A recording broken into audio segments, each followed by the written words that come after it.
Coach, thank you for being here today. And a couple of things I wanted to ask you in reference to this concept. What led you to this journey and being in the position you are now? How did this whole thing start for you? Yeah, I'm not going to lie, it was by accident. And sometimes some of the biggest blessings are unintentional.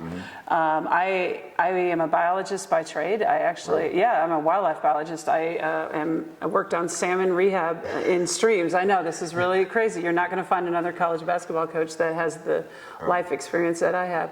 But I actually ran an all-female crew for the United States Forest Service, and my boss told me, if you want to elevate in this job, you need to get a master's degree, because, you know, when you work for the government, you get more money if you get a master's degree. So I started out, I was like, well, I played at Arizona State, didn't have to pay for my school, so I don't want to pay for my master's degree, so let me see where I can land myself to be a GA and get my master's degree paid for. So I ended up really by happenstance to go to the University of Hawaii. Apparently I was all about the sunshine, because I played at Arizona State and then landed at the University of Hawaii, had an amazing mentor and head coach in Vince Gu, fell in love with coaching and kind of put my job back home on the back burner, thinking, I'll go back to that at some point, but I'm going to stay with this coaching thing because I really enjoyed it a ton.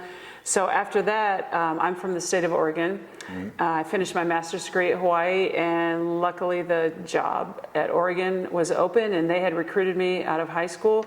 I chose to obviously go somewhere else, but the head coach said, hey, you want to come back and do this? And so I started at the University of Oregon in the early 90s, and went from Oregon 7 years to Oregon State for 2, Vandy for 5, and then here at the University of Louisville for 15. So add that all up, plus a stint in Canada. I coached up there for a year. How'd that go? Then it equates to about 34 years. So there you go. It's been a great journey. So at what point did you say, this is what I want to do? At what point did you say, I want to be a basketball coach? Yeah. I think my second year of being a grad assistant, just seeing the competition is really what drove me.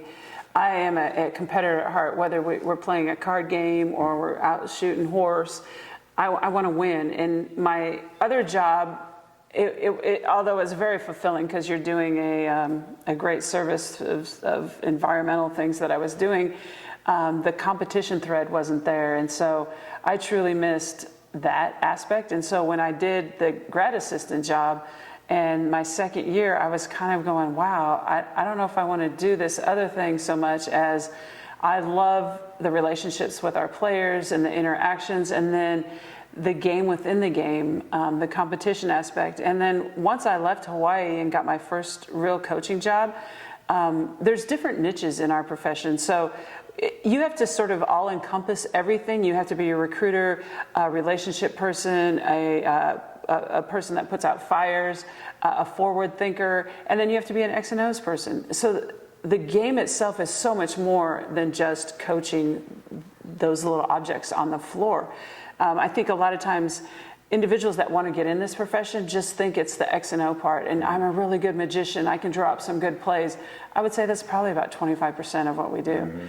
The other 75 is getting those objects, those human beings, executing what's in your brain, and being able to develop them and have confidence and trust in you so that they are willing to go out and do those things.